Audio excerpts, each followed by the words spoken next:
Mentorship in real estate. Let's talk about it. This is a hot topic, guys, because people are always saying, how do I select the right mentor? I'm not getting what I want out of my mentor, etc., etc. So let's make a couple videos and let's talk about mentorship in real estate. In this one specifically, how do you select the right mentor? Like, share, subscribe. Let's go.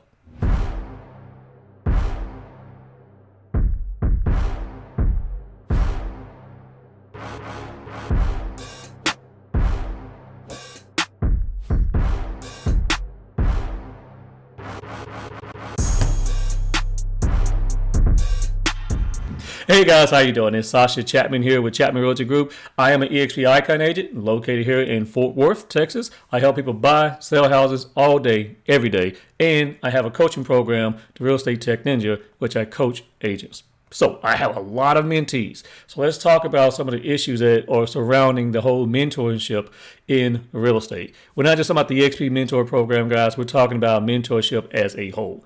How do you select the right mentor? So let's get into it. First things first, selecting the right mentor. You need to really get a good understanding of the person who you want to be your mentor. First thing, why? Ask them, why are they trying to be a mentor? Okay. And what can you get out of them? The why factor is very, very important. I know there's a lot of mentors out there that do this because they get paid, right? And they make money off of it. Not hating on that. I do that, right? But if that is the only reason why you're mentoring, you need to make sure that that individual is going to actually put the time and work and energy into you, okay? You want to understand their motivation. Me, on the other hand, I do get paid for mentoring and coaching, but I love watching other people grow, right? It's the direction I want to take my business more and more into. But I really like taking folks who are completely green in the business, guiding them, teaching them, and watching them grow their business. It's a joy for me, and I enjoy doing that, okay? So you want to understand your mentor's motivations. Why do you want to do this, all right? Number two, this is the big one, time. Do they actually have time to mentor you? Now, at the same time, let me be very clear. You need to be respectful of that individual's time because they are also running a business, right? But the question is, do they actually have time to sit down and meet with you, whether they be in person or over Zoom? Let's talk about that. Let's talk about that right now because I know I have some mentees that want me to sit down with them every week in person. And I don't have that type of time to do that every single week in person. In fact, real estate is not so much a in-person deal when it comes to mentorship or even sometimes when it comes to buying and selling. I meet a lot of my leads online and I connect with them that way. Zoom is a great tool, but you need to understand when you sit down with your mentor or you want someone to mentor you, do they actually have the time to put energy into you? Or are they so wrapped up and busy with their own business that they don't have time to commit and really help you out? Okay. Now, let me give you guys a good example. I used to meet with my mentees weekly. I wanted a weekly mentor session, and I started learning something here. As I was doing this, I would give them things to do, and no one was getting the tasks done. And I'm like, man, am I giving these guys too much to do? No, not really. And that's why I said, no, I don't think I am. But I have to keep in mind, they are brand new in the business sometimes. And when you're brand new in the business, you're trying to get your skill set there along with the expectations, and that can be overwhelming. Very few of my mentees were able to meet weekly and complete all the tasks and say, hey, this is what I need you to do this week to build your business, and they couldn't get it done. So now I've moved to a format of meeting with them every other week and giving them opportunity and time, right, in order to complete the task that they need to do. And on the off weeks, just check in with me, right? Because when it's frustrating me as a mentor when I say, hey, let's do X, Y, and Z, that's going to help you. Come back, you still haven't done it. I'm like, really? But at the same time, this is a foreign, brand new thing to them. I got to give them time to adjust. So I have to adjust the way I mentor folks from that perspective. So time is a big one right now, okay? Here's another big one. Number three, what is their current production level, okay? Are you trying to get mentored for someone who's a $20 million producer? Or are you trying to get mentored for someone who's a $10 million producer or a 2 or a 5? There are levels in this game, okay? Great levels in this game. You need to understand the production level of your mentor. Sometimes getting somebody who's going to be to mentor you who's at $20 million, right? They are so far above what they used to do when they first got into the game as a brand new agent. There could be a huge discount there, okay? A huge mismatch that just doesn't make any sense, right? So you need to understand their production level, because I find myself sometimes I'm talking too high, and sometimes I find individuals who mentor me, and I'm like, wow, I really want to get to where they are one day. And I aspire to be that. But they are leagues above me. And I'm like, okay, that's a new level. So understanding your mentor's production level is key and critical. Are they still transactional? Okay, that's very important. Are they still transactional? Let me dive into that a little bit. Okay, there's three Sashas. There's three Sashas you guys get to see. There is Sasha, the business owner. Okay. When I'm in my business owner mode, I'm a very different person, right? There's Sasha, the transactional agent. Okay. And then there's Sasha, who is the business coach, right? Real estate coaching and guiding people, mentoring. I am going between all three of those individuals all the time in my head. But I'm very transactional. I still need to sell houses to make money in order to help and provide for my family. So that is my bread and butter. I cannot let the business guy, right, or the coach, Sasha, take over way too much to where I'm not writing contracts and I'm not helping my buyers and sellers. So that's something that I have to be cognizant of when I'm going back and forth of what I'm doing. I say all that to say this. When a mentor wants to follow me, and shadow me for the day, I need to be transactional, Sasha. Okay, them following me and they're brand new in the game and going to see business Sasha, it's just going to blow their mind. And I've noticed that, and that's been my era, it's been the mentees era. But sometimes I'm vacillating between those three people all the time, right?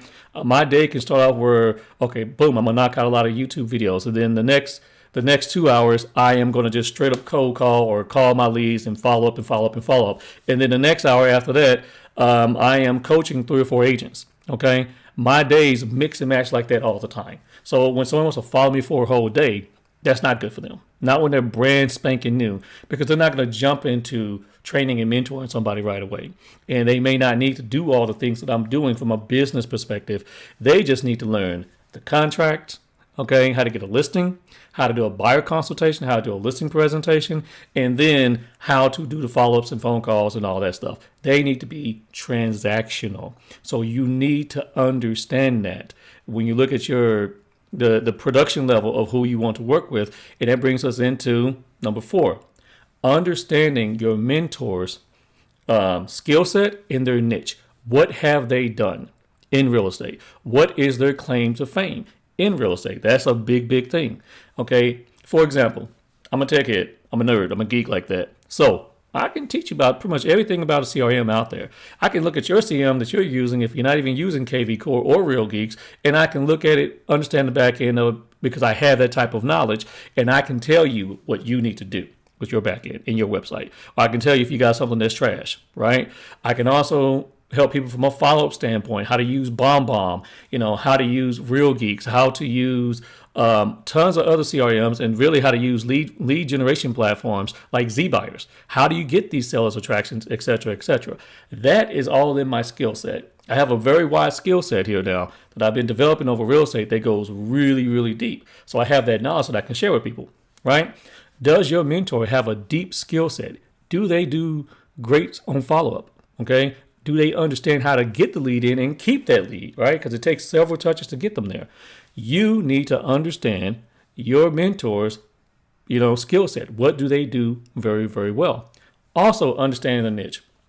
Do you have someone who's really good in doing expires, FISBOs, someone who does open houses like a boss, right? What do they do well? And what about them attracts you to them? And what can they teach you?